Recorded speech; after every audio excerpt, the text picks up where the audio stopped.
পবিত্র কোরআনে কারীমের সূরাতুল বাকারার ১৮৯ নম্বর আয়াতে কারিমার ভিতরে আল্লাহ তাআলা তিনার হাবিব সাল্লাল্লাহু আলাইহি ওয়াসাল্লামকে লক্ষ্য করে বলেন, ইয়াসআলুনাকা আনিল আহিল্লাতি, যে তারা আপনাকে চাঁদ সম্পর্কে প্রশ্ন করবে, অর্থাৎ চাঁদ সম্পর্কে তারা আপনার কাছে জানতে চাইবে।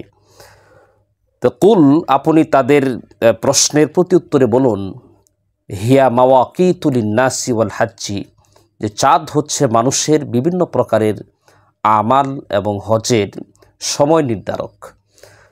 সুতরাং উক্ত আয়াতে কারিমার মাধ্যমে আমরা জানতে পারলাম যে আমাদের বিভিন্ন ধরনের আমাল এবং হজের সময় নির্ধারণের জন্য চান্দ্রবর্ষের আরবি যে মাসের গণনা, এটা অত্যন্ত জরুরি এবং গুরুত্বপূর্ণ একটি বিষয়।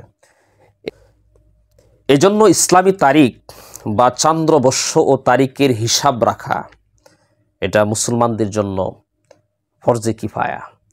অর্থাৎ সমাজের কিছু মানুষ যদি এই আরবি মাস বা চান্দ্র মাসের হিসাব না রাখে, তাহলে ফরজ তরক করার কারণে সমাজের সকলেই গুনাহগার হবে।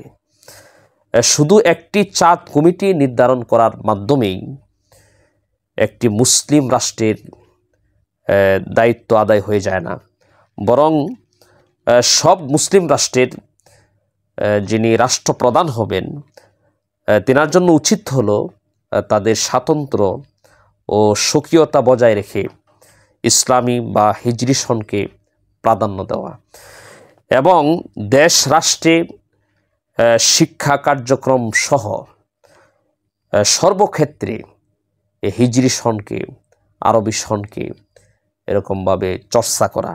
কিন্তু শত আফসোসের বিষয় হলো যে আমরা আজকে মুসলমান হওয়া সত্ত্বেও আমরা এই চন্দ্র মাসের হিসাব, আরবি মাসের হিসাব, তারিখ আমরা একেবারেই ভুলে গেছি। শুধু তারিখ কেন,